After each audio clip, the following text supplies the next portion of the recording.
Lord, the Lord, you Lord, for Sunday, you Lord, the Lord, you Lord, for Sunday, you Lord, the Lord, you Lord, for Sunday, you Lord, the Lord, you Lord, for Sunday, you Lord, the Lord, you Lord, for Sunday.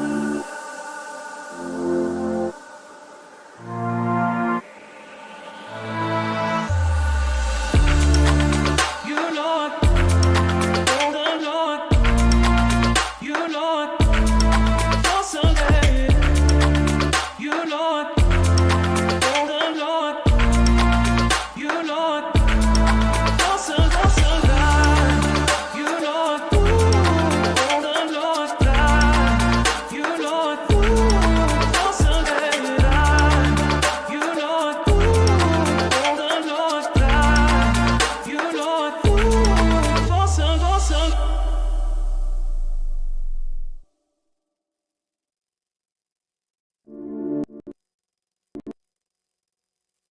Audio, and we got the audio. Welcome to Frontline Manor. I'm your host, Kevin Stewart, Mr. Do Right, if you did not know. And once again, it's that time, even though we're a day late.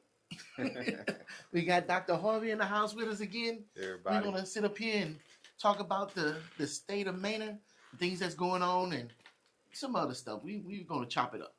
Yeah, So, how you been doing? Busy. I am. But doing well. Can't complain. Hell, yeah. And if you did complain, nobody going to listen. So, Yeah, that's true. no sense That's in true. doing it. Mhm. So, I want to start with the 1%. The 1%. 1%. 1%. And Mhm. I know we got it at 1%, but when we was having technical difficulties yesterday, we were sitting here talking, and I call it the 2%. Mhm. I didn't know we had something else going on in town. So Yeah. I think it's important that we bring these things up, Mhm. not on election year, but we Mhm. need to bring it up every day Yeah. so it stays fresh on everybody's mind. Yeah. Well, the and I won't go too detailed. Okay. But I will say there's and this is kind of going back into the 1%. We made decisions as a community in the early in the 80s and the 90s, mid Okay. 80s, 90s, that to invest in certain entities, thinking that it was going to bring more capital to the city, Okay. help with infrastructure things and so forth. And it was, I think the city at the time was under 1,000 people, and it was kind of, we were getting the requests of those entities coming to us and asking the city leadership at the time, hey, will y'all consider, taking this to a vote, getting the community involved, and having the community, weigh in on, giving these tax dollars to them for these things. And so, and that's what the community did. And so at this point in time, what we're doing now is we continue to learn and grow and build our city. And me learning more, part of the U.S. Mayors Conference, so I get to now have a relationship with mayors from all over the United States, and I'm learning how they move from small cities from 500 people to 25 to 100,000 to a million, and I'm just learning about the key decisions that were made when they were small, Right. and even just local around us, many of the cities, Georgetown, Round Rock, they stayed with a volunteer fire department, and until they were able to start their own city fire department, and though just small little wise decisions like that seem like, well, why wouldn't we want to get something this or get that? What it does is it allows you to still, as a city and as a community, have control over your finances.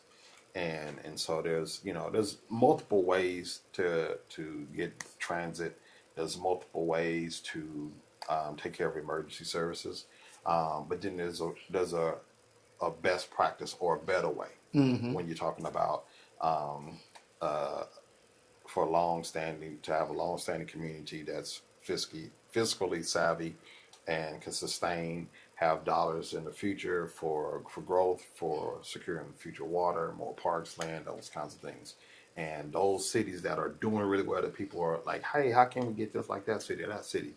They made some of those. They made just a few different decisions than we did Okay. in the 80s and the 90s that allowed them to have still access to those financial tools, those cents and from sales tax, and we did not. And so the city will have opportunities in in the future to actually go and get those cents back from sales tax. And what it means potential to the city is an additional three on the low end, three to potentially $7 million a year of Wow. additional revenue. Just kind of depending on how everything is unfolding and building out at a certain point in time Okay. of revenue. And with those dollars, um, you know, we can expedite some of the public requests and pay down debt, um, lower property taxes, and then a lot of other different things. And so I think that's the biggest of it all is keeping those things in front of people. There's multiple ways to provide services to your city, Mm-hmm. but there's one way that is um, overall has a better value for the city and has a lot more financial return for the city and for residents to come. So it's literally about when we talk about where everyone was at in the 1980s, Mm-hmm. where all these cities, what they look like in the 80s and then what they look like now. Right. Those key decisions will have that same type of impact for us in the next 20 years. So in 2040, when we're looking back at Manor, 2045, we're looking back and we're saying, wow, in 2025 or 2026 or 2027, whatever, goes before the vote, the residents made that decision. Now look at what happened to the city. Like, we thought we were making big moves Mm-hmm. then, but the residents took control and they got their dollars back, and now they're in control of the service that they want, the type of service they're going to get, where the services are going to be located. They have control over it, and when you have that, everything else kind of falls in play when residents have full control of their wallet. Okay. And that's my intention, is to get the city of Maine to have back control of their wallet, so that when residents choose to to vote in new council members or new mayors, or city staff retire and new people come in, that they have all the tools available to them to build the city that they want 20, 30, 50 years from now. Mm-hmm. And I think that's a crucial part of what my next few years is about, is to um, leave the city with everything the city needs to have future long, for many years to come.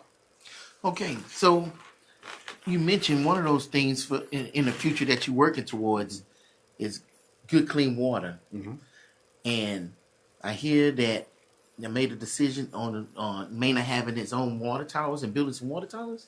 Yeah, well, we have projects that are where we've been securing additional gallons of water. Mm-hmm.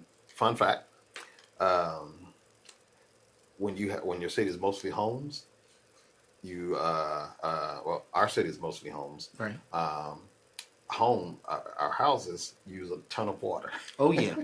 That's Facts. where there's a lot of waste. And so, because of the growth, because of the homes, because we're bringing all the commercial stuff, sometimes people think all those big shopping centers where that's a lot of water. Actually, it's the homes, the neighborhoods that are taking that. And so, because of those homes and apartments and stuff, we have to always be looking and making sure that we're securing water. And so, there are. So let me say this first, because there's always complaints about brown water. Right.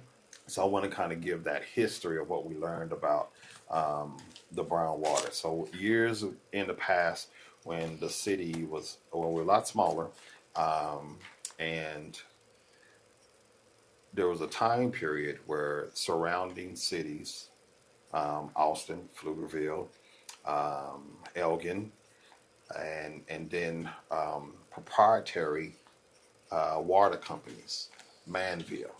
These individuals and other companies, they came into the area, and the city did not like claim the water rights. And so these other people came in and started claiming water here, water there, and so they have control of the ground in certain areas for the water. Kind of keep it all simple, right? And so what that means is when that happens before you get all of your before you acquire, I mean, annex all your city land, and you really establish a strong footprint for your ETJ, then when it's time to build in those areas, you don't get to say you're going to be on city or main or water. Whoever has those CCNs, that water rights, is who your water provider is. Okay. And unfortunately, years past, we didn't do that. And so we have multiple CCNs in our area, people that own water. So while we have to spend so much time and energy and money on water and wastewater, is because some of those folks don't have the same level of quality systems in regards to redundancies in lines, so that if this line breaks, this can happen over here to keep the pure water going, clean water going through and stuff like that. There's not redundancies, so all that stuff has to be fixed. Well, we can only fix the stuff that's our lines, Right. but if we're able to work and start securing more water, and work with our water partners, then we can, over time, we can actually start maybe working with some of them to either create redundancies or take over those CCNs, so that it can all be the city of Manor. So when they have those issues, they can truly call the city of Manor and say, hey, my water is brown or whatever. And, the city would then have the means to address it. But part of that is this old systems where we didn't have the redundancies in place, Right. in past years. And so we're having to go through, find all of these areas, replace bad pipes in the ground, due to redundancies and so forth. And so that's the hard work we're doing now, but it's also the work that we have to plan out for the future, so that we, as new neighborhoods are coming in, we're trying to make sure that those redundancies are going into place, and we're communicating to them, make sure they understand that, hey, you're going to be under someone else for your water, and we're encouraging them to come in, make sure they're putting good systems in the ground.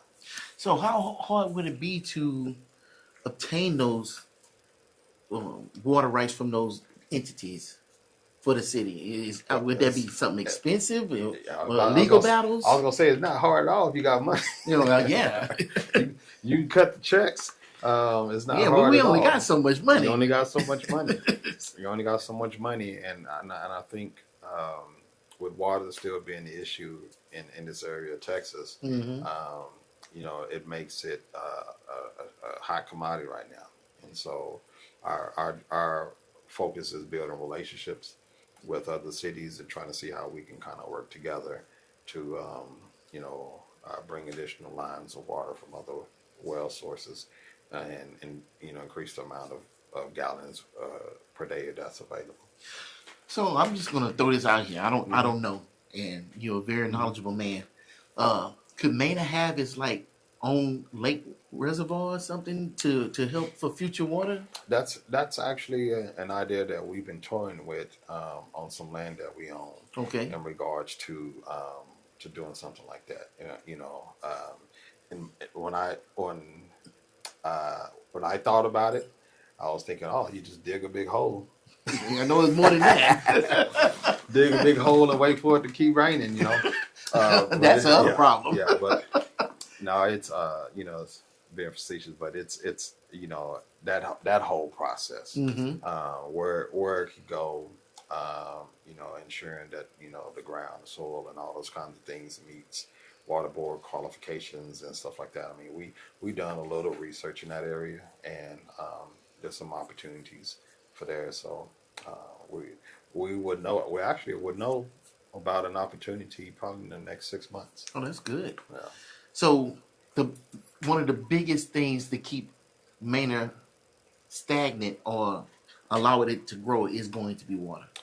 No, because there's water that's available. It's just working, doing the hard work, and having and being brave to courageous enough to lead the process to get it. So that it's not that it's impossible.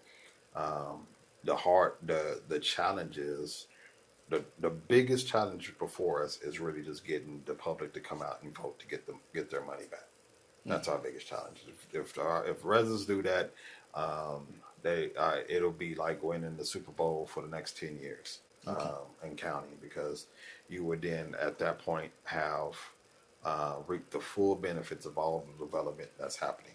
I mean, I can't even begin to tell you how impactful that would be. We would be put it like this: that people would write stories. Oh, really? About how Well, yeah, it sounds like it. About how awesome the people came in to take control of their destiny. I mean, we just got Home Depot open, right? You can imagine that 1% sales tax that Home Depot makes, and how much they make, and how much that could benefit us. Yeah. I mean, that's just one business. Yeah. Yeah, man. So it's Yeah. I say it's I believe that if we do our due diligence and communicating and answering questions, but in its simplest form, it makes sense. It benefits everyone to get those dollars back in house. All you're doing is saying, instead of me paying you, instead of you taking my money and paying for what you paying, instead of you taking my money and telling me what I need, I'm going to keep my money and then pay you for what I need. Yeah, that's the best thing. That's all it is. Nobody, like I said, the best example is nobody goes to work and lets the direct deposit go to the bills, to the bill people. You don't send your direct deposit to the electric company so the electric company can tell you how much your service is worth. No, and they just give you back what they think you should have. Yeah, no, you don't do that. You get your money first, and then you pay the electric company for what you actually owe. Right. You get your money first, and then you say, you know what, I don't want to pay that no more. So I either gonna pay you this, or I'm gonna go to this company over here, and I'm gonna pay them that. We absolutely could put more money in our city's bank and more money in the community if residents can support us when we bring that to them. Yeah, I wish we could do that with our taxes too. I get my money first and then pay my taxes. Property taxes? Yeah. All taxes. All taxes. All taxes. Yeah. Maybe we'll get there one day. Yeah. I'm still waiting for my overtime taxes. We'll see about all that. Anything you want to bring up that's happened over the past, 2 months now? Well, I think there's a couple of places you can go eat. Yeah, it's definitely a couple of places you can go eat. Chick-fil-A is open now. Chili's open now. Chili's is open now. Seven Brews is about to open. I think they got a soft opening this week, albeit, and then they'll be open to the public. They've already been doing different things. Yeah, see, the fire department had fire department, yeah. And the beverages are awesome. So I mean, definitely looking forward to them opening. Home Depot's open. Oh, it is. I told them, the operator, Nick, I told him I was saving up some projects. I just couldn't see it. I was about to drop all this money in Home Depot and Pflugerville. I waited. Oh, so now you're gonna do all these projects in the heat. Yeah. But hey, it's all my money is going to Manor Home Depot. Yeah. And it's staying in the city. So I was couldn't over wait. the other day. Huh? I couldn't wait. I had to go over there to Pflugerville and give them my money. Yeah. But I did go over here the other day, and I've been spending my money with them ever since. But I'm also going to say, I seen this on Facebook. There's other people in Manor that's selling, hardware stuff. So we also need to go check them out too. Yeah. Not just Home Depot. Let's spend our money with everybody that's trying to do business in Manor. Yeah. No, they and one of the things I like about them is they have the Pro Shop class for Yes. adults and for kids. Okay. So for you parents out there that looking for, um, opportunity for free class for your kids to learn how to do, work with tools and stuff like that. They have a safe class. I think it's once a month, first or second Saturdays or something like that. So they can go out there, or for all of y'all who wear the tool belts, Yeah. but can't handle the tools. They got classes for us up there too, where you can go out and learn how to do a few things. So that's an awesome thing, which I think for folks that want to expand their business, whether it be HVAC, plumbing, or whatever. Now you have a opportunity to set your pro shop up there and expand your business opportunities, right here or anywhere, because you got a spot where you can do that. Yeah, it makes a difference that it's right here, because you can get to your supplies quicker and get to your jobs quicker. Imagine if you had a job here in Manor, and you bidded it out and everything, you got your list of supplies, then you got to go either all the way to 35 or all the way to Pflugerville, then all the way back. I mean, the gas is cutting into your bottom line. So it really helps that's right here, especially for this community. Yeah. Right here on 290, that makes a huge difference. Well, it also helps if you're a procrastinator, like me. What you mean? Because you got to change those air vents, and if I got to go to Home Depot in Pflugerville to get my my size for my air vents, I might put that lid on. That might sit on the back burner a little bit longer. Look, pro tip: buy the washable vents, and you'll never have to go buy one again. Spend that money and water hose them things off. I'm telling you. save you so much. You heard it here first. Man, why people play around with them filters? Well, you got the Home Depot. You have HEB is they have lights on. They got walls up. Wood is on the front. Where they had an aggressive timeline. They wanted to be open in they have a deadline of October, but they wanted to open this summer. So they're moving pretty aggressive. So somewhere between the summer and October they'll be open. Our Mercado on 973 in Ring Drive, that food market right there. Okay. Mercado, yeah. I can't wait till that opens. That's going to have. I'm looking forward to not only the produce, but the was it Fresca? Aqua Fresca? Oh, Aqua Fresca? Yeah, I'm ready for. Look, I've been getting my fix going all the way on Decker Lane to JD's to get my pineapple cucumber. So I'm looking forward to getting that locally. I want to get my red meat too. Fresh meat, all that good stuff. So you'll be able to go to one or the other. So I'm excited about that.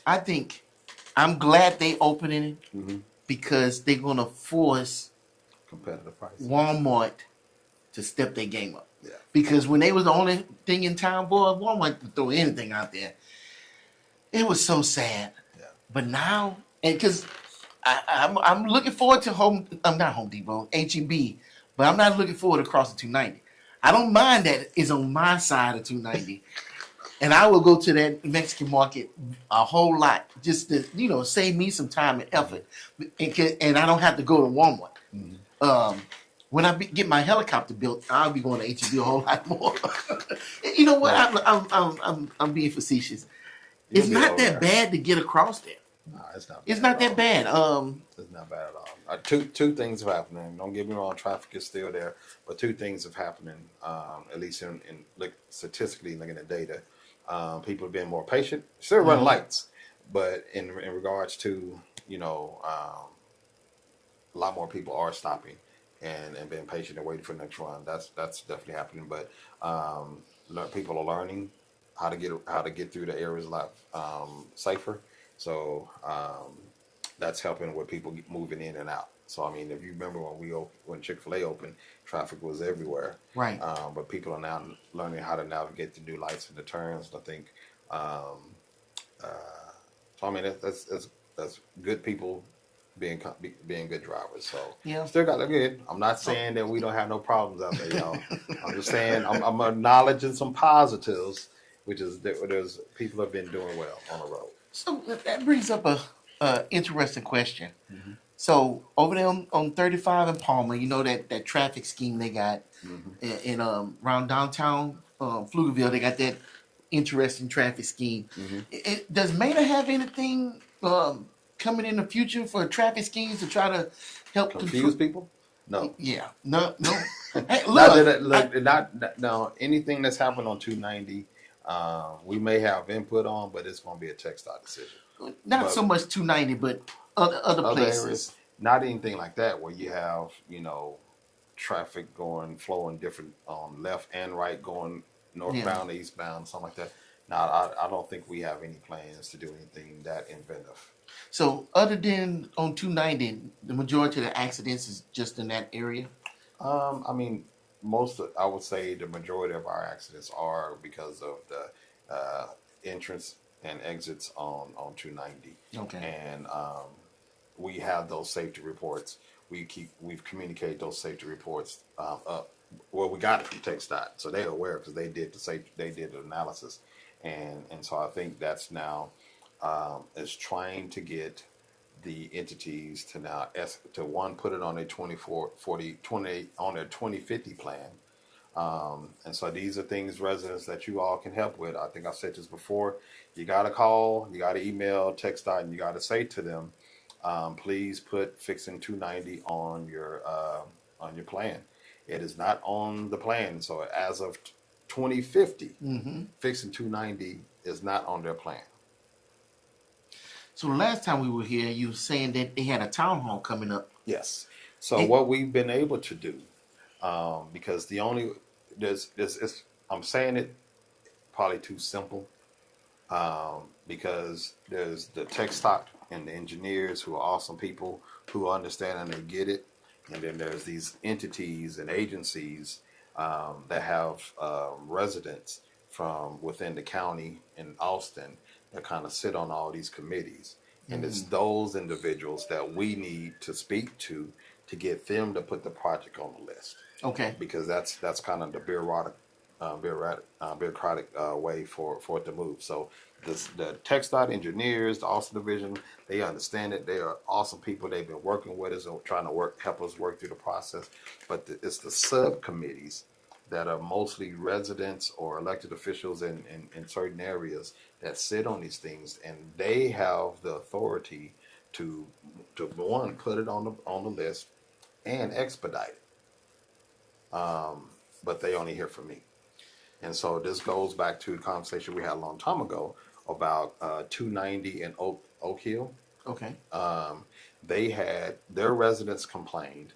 They had less traffic, and their safety rating wasn't as bad as ours. Okay. But the residents called, complained, showed up at the forums, and they got millions of dollars to get their solutions for their 290 out Southwest. Okay. So it's not that I'm saying it's the residents' issue.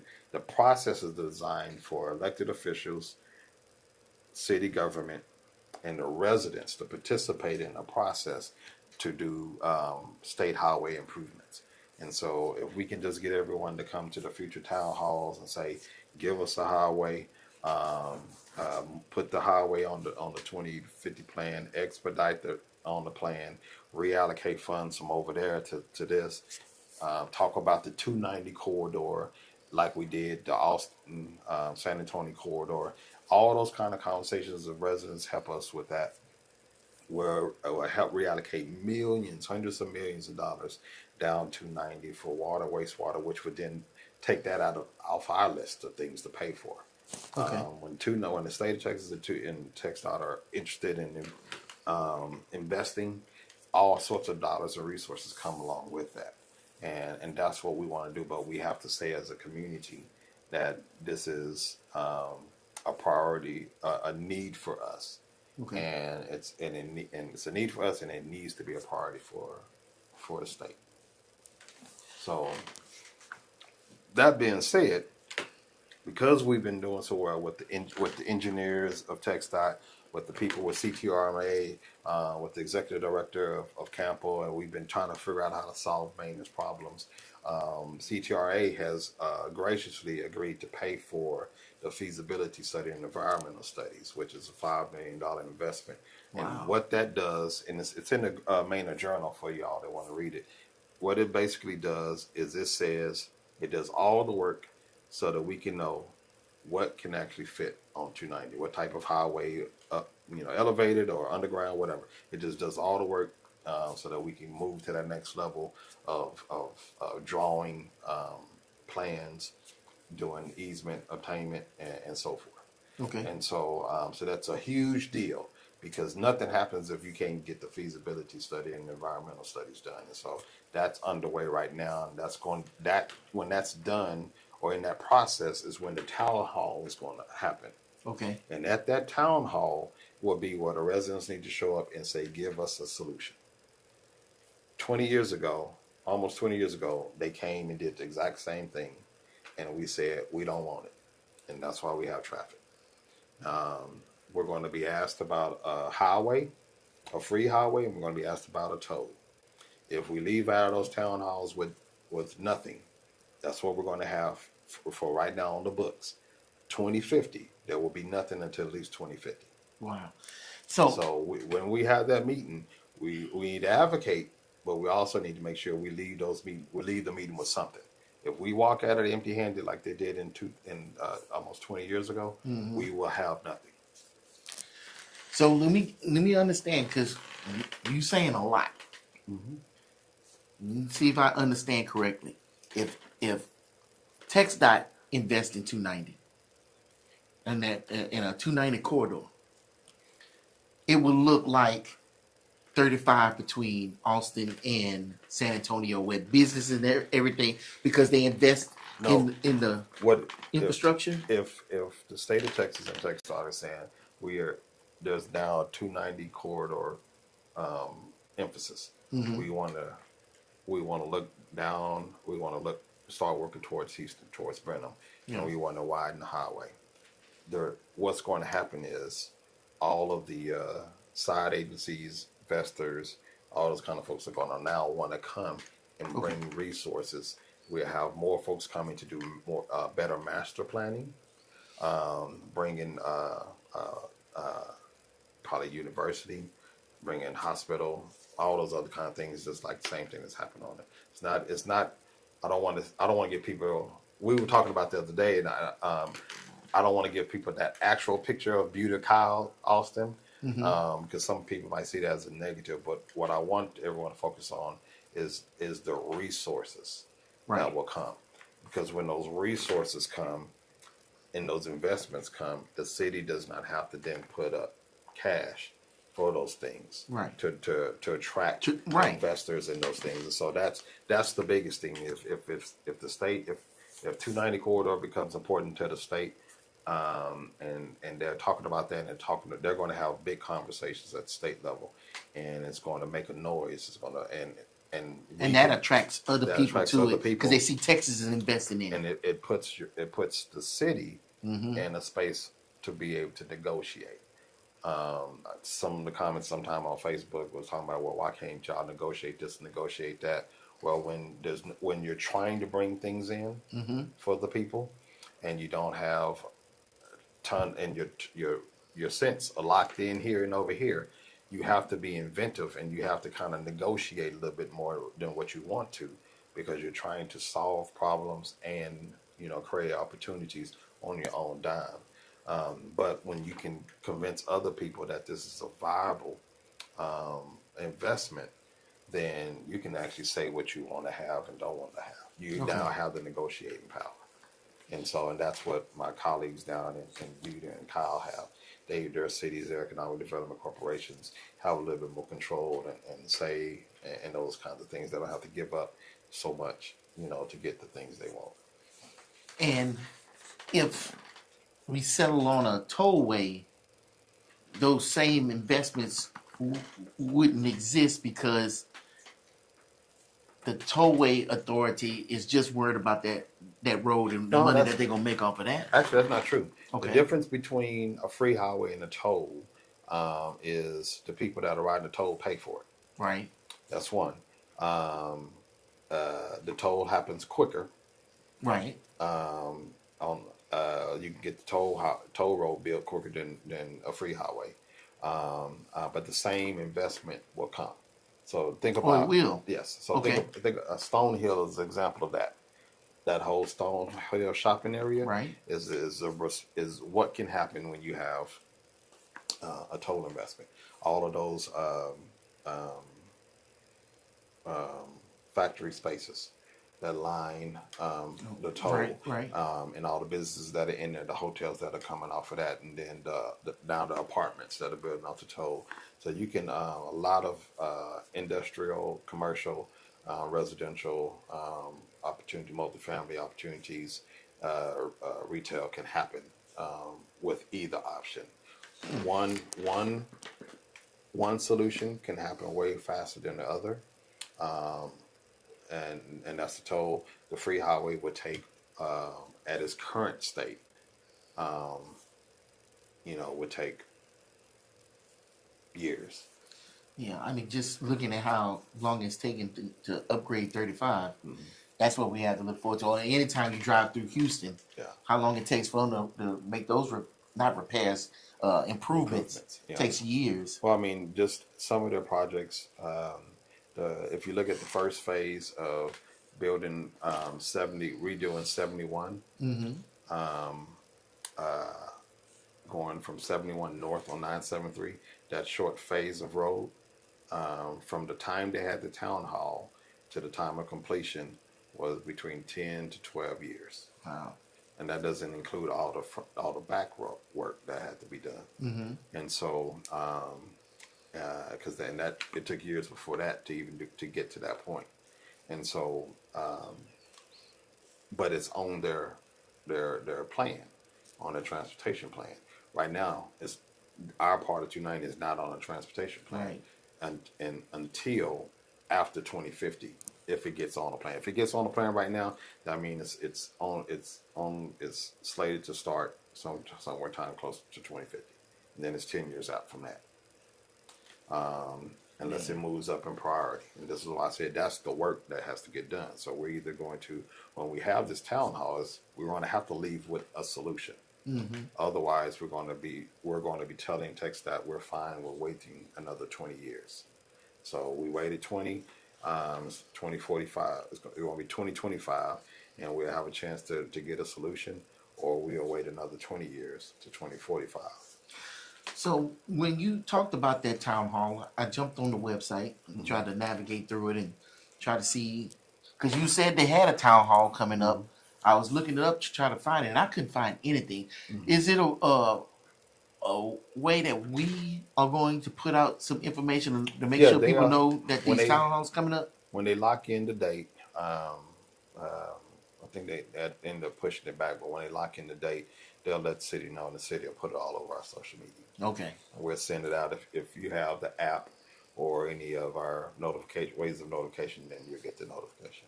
Okay. But it'll definitely be on our social media and our website. Yeah.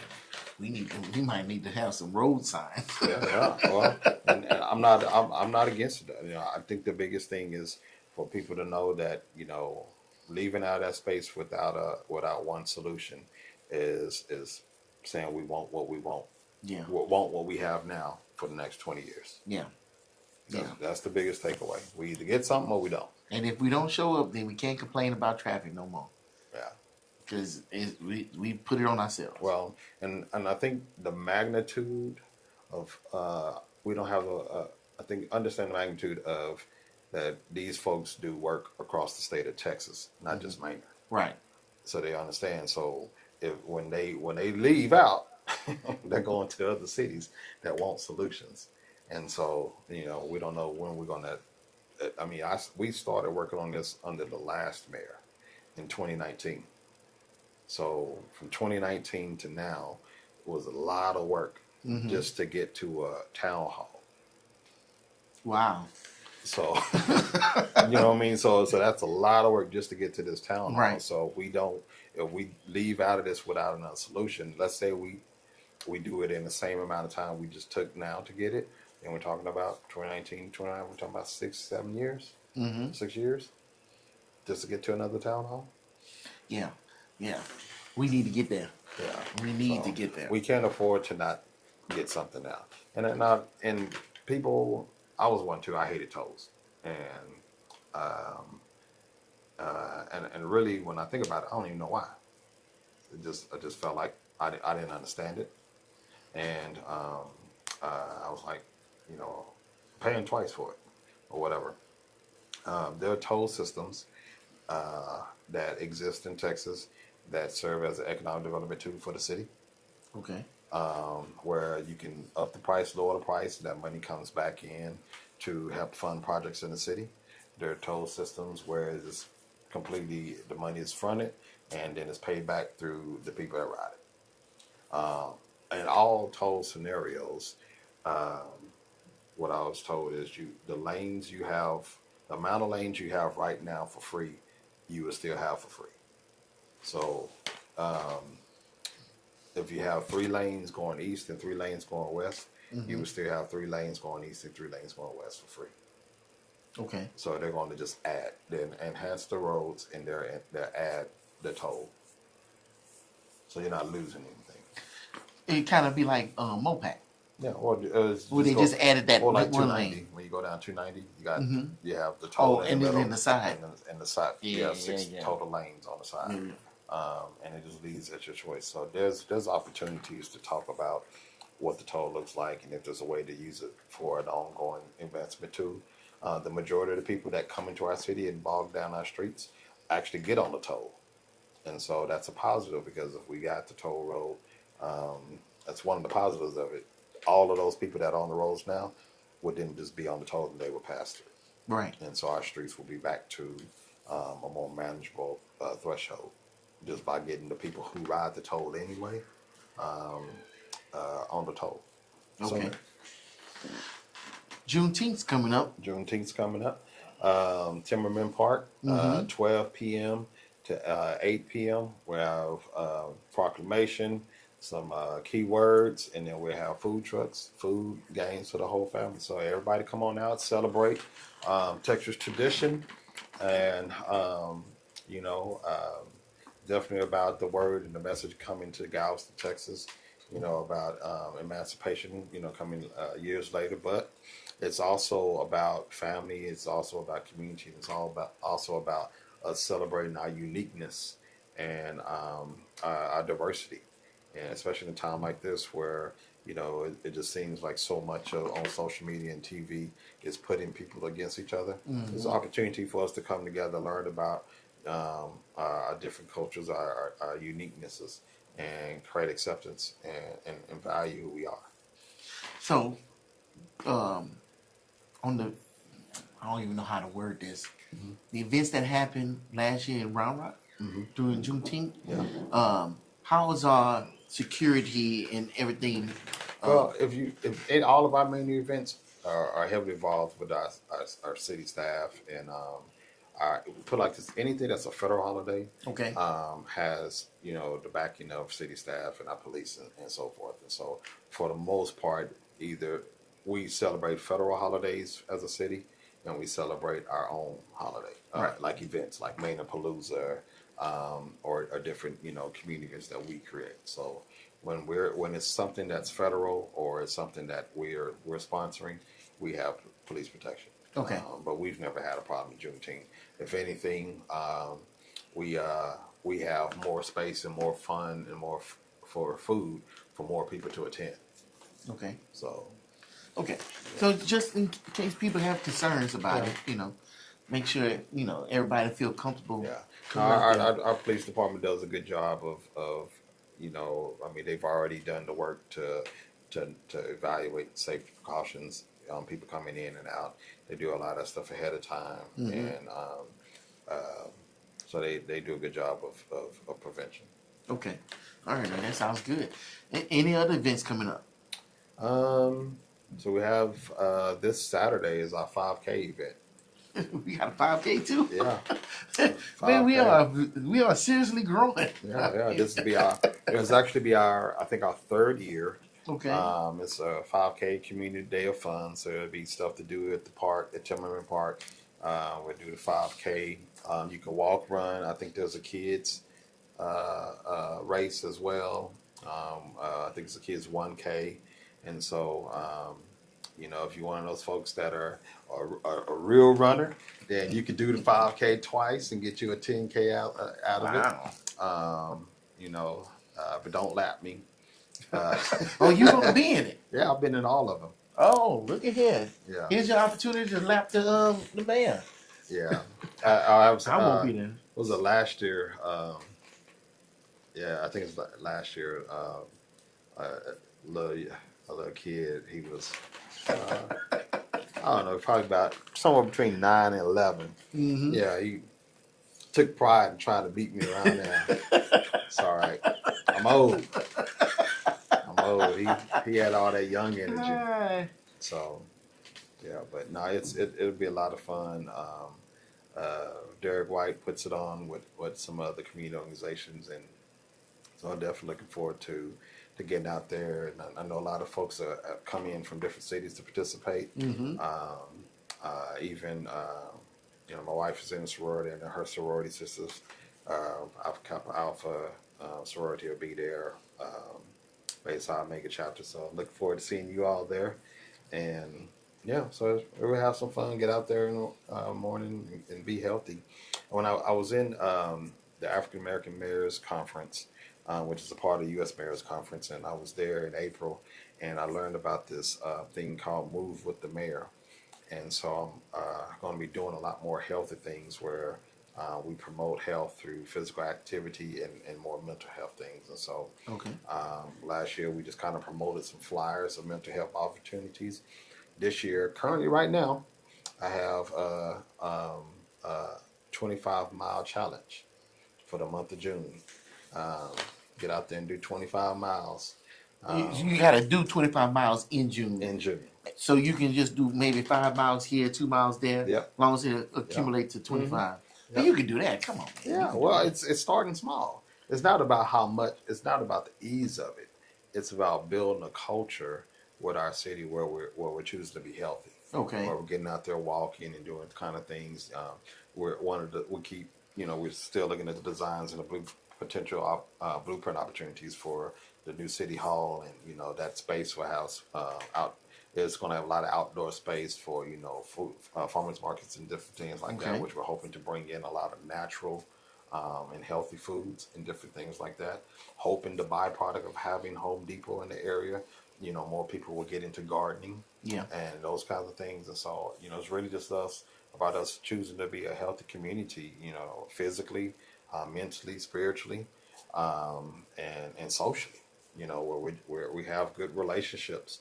And we treat people with kindness, and so, but you got to be intentional about it. So if I'm doing it and I'm creating opportunities, and I'm out there too in the hot sun doing the walking and stuff, then maybe somebody else will get out there and do it. So far, there's a good group of people who've accepted the challenge, and I appreciate you all joining, but I'm also beating y'all.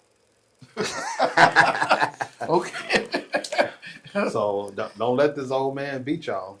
Y'all better get out there, because I know half of the names on there that I recognize. They're younger than me. Oh boy, So, a lot of people from the school. nah, this is just residents in the city. Okay. Yeah. Okay. And I think there's a couple of people that actually don't even live in the city that join. Oh. But it's a small group. But I've never measure impact by the numbers. Mm-hmm.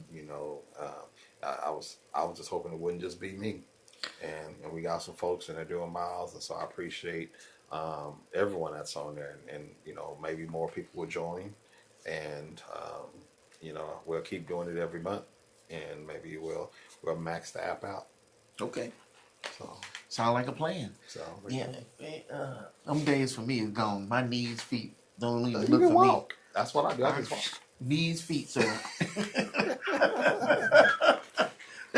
Believe it or not, I walk a lot already. Good work. And yeah, a lot. What else can we talk about?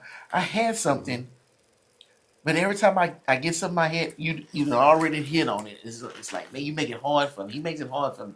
The other things we've done since April, We've annexed some new land projects. We put some annexations on hold. Um, we've created publicly, there's a charter review committee that's out there.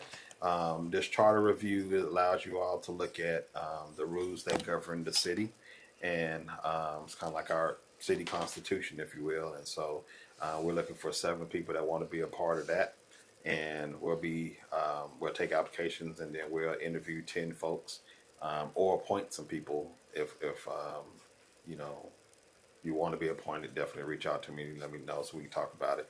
Um, and then you all will meet 6 times between now and December to look at our charter and make some recommendations to council. Council will take those recommendations, review them, add additional charter reviews. And we disappeared. There we go. We're back. Yeah. We'll look at those reviews. We'll add our own things, and then the following November, we'll bring those charter reviews and kind of the pros and cons to the public for the public to vote on them. Like I said, soon as it popped in my head, you said that's what I was going to bring up, the volunteer opportunity. And I asked you this the other day. What qualifications do you need to be able to volunteer and to do this type of stuff? You just gotta be well enough to comprehend what we're talking about, over 18, and have good transportation. So that's all it is. You just need to show up, be able to breathe, and you can comprehend. So you can't say you don't have an opportunity. There's more than one way to help your community besides running for mayor or being on the city council. Yeah. Not to mention, I think we talked about this in the past, but this is also an opportunity so you can see how the city runs, see how decisions are made, how things work, and if you are interested in holding these seats, then this is a good way for you to see how it works, and you can find a mentor there or something just to help you. Yeah, anyone that's really seriously interested in really trying to do this the right way, I'll be more than willing to set up times, a couple of times a year, or I just create some space and we just do Q&A, and we just talk about really what your mindset has to be, your time commitment needs to be, and the key things you need to be learning if you really want to come in and do this job well for the people.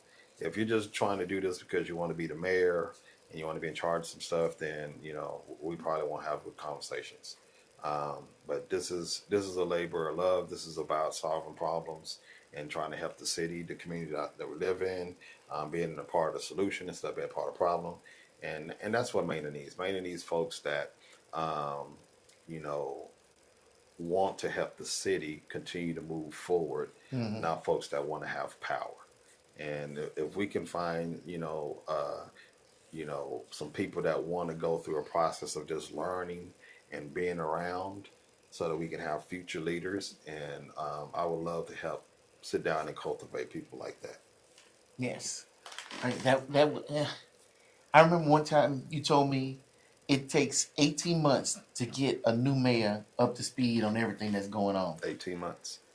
But would it still take 18 months if that new mayor was already working with the city? Well, ideally, you would want to see another council member move up into that place, right? But just because they've learned a lot and they've been on the job training. But if it was someone just fresh out of the gate, I would absolutely recommend that person. Well, if that would have happened, they would definitely spend 18 months. I mean, I was telling you, the reason why I learned so much about the city in such a short amount of time is because I had a very strong mayor who, at the time, who gave me opportunities to learn, and it was the pandemic. And so I had time to just read. Yeah. I had time to read. I had time to jump on Zooms and ask questions. 20, 30 plus hours, I don't know, a week, if not more. There was just time. There was a ton of time to just do stuff and learn and read manuals and obtain the knowledge. That time doesn't exist like that anymore. No. And even, Mayor Wallace would tell you,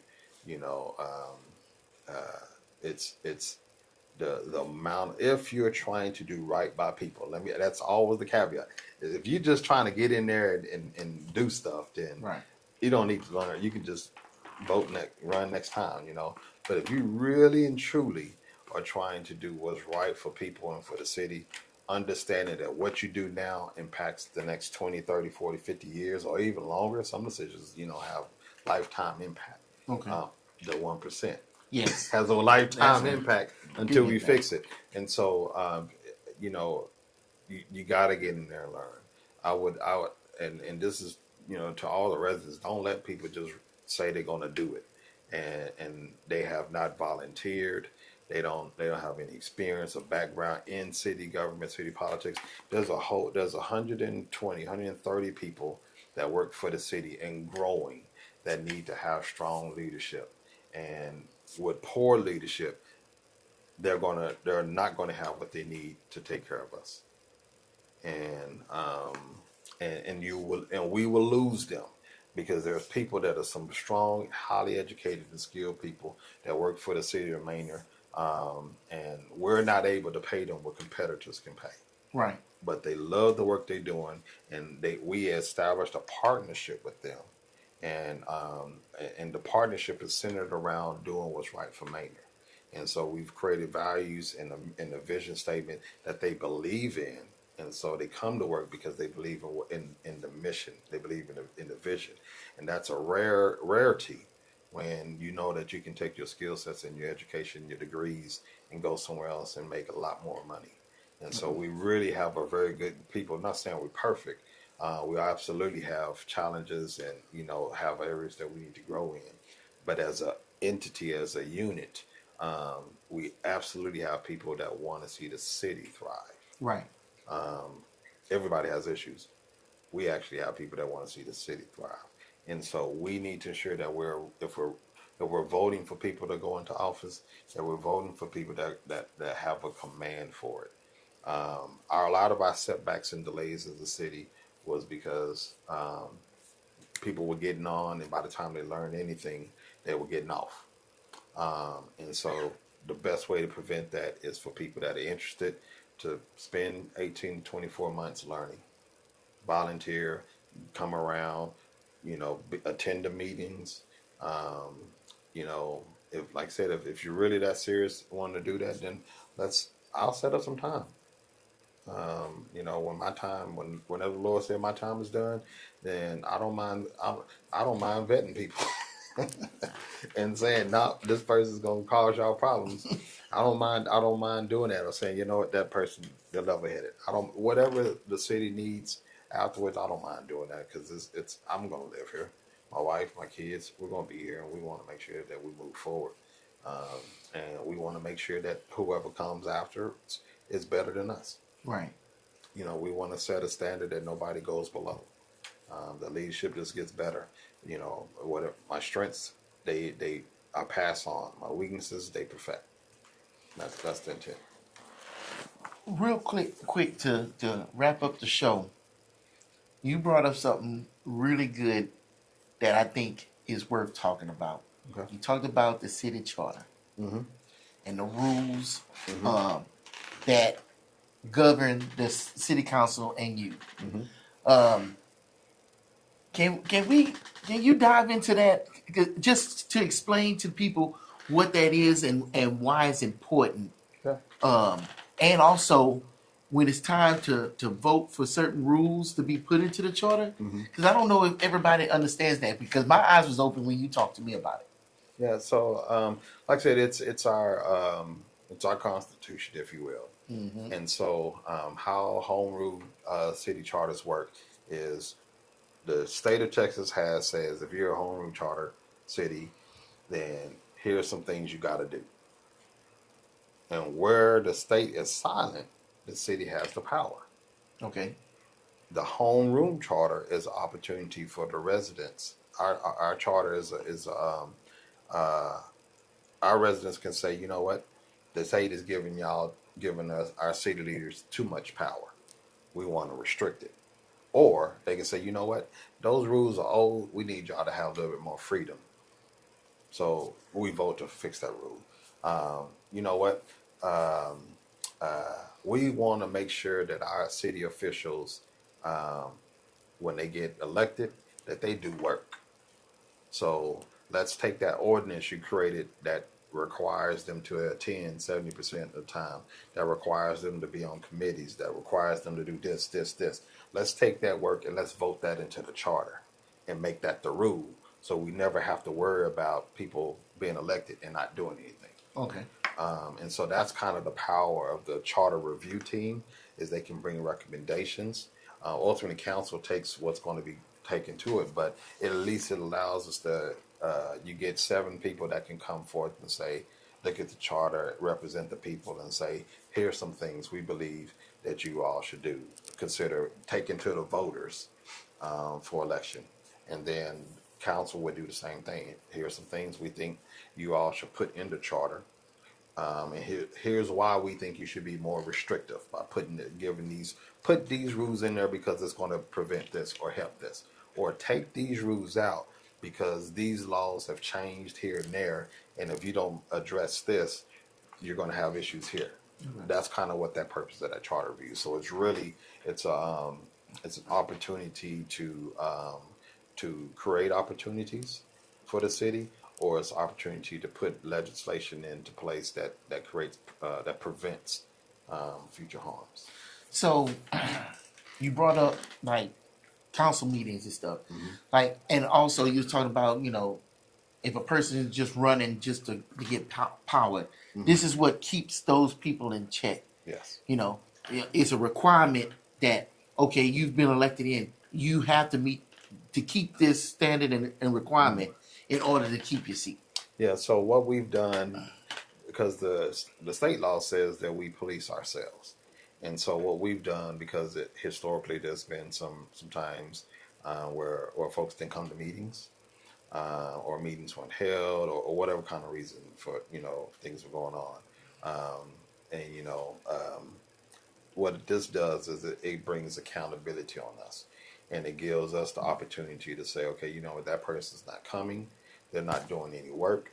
Let's, you know, we can do the warning. They don't change behavior, then we can actually remove them, and then take it back to the people to hire to elect someone that's going to actually come and do the work. So we have an attendance rule in place to police ourselves, and then we have committees, and so everyone has to, you know, chair a committee, be on another committee, and then do that committee work to help the city. And so what we've done our best within the allowances of the law, because there's some restrictions, like we can't make you do A, B, C, and D to run for office, you know, because if we could, we would say, hey, you need to go to Texas Municipal League and take these classes so you can learn how to be an elected official and do all this kind of stuff first, then run for office.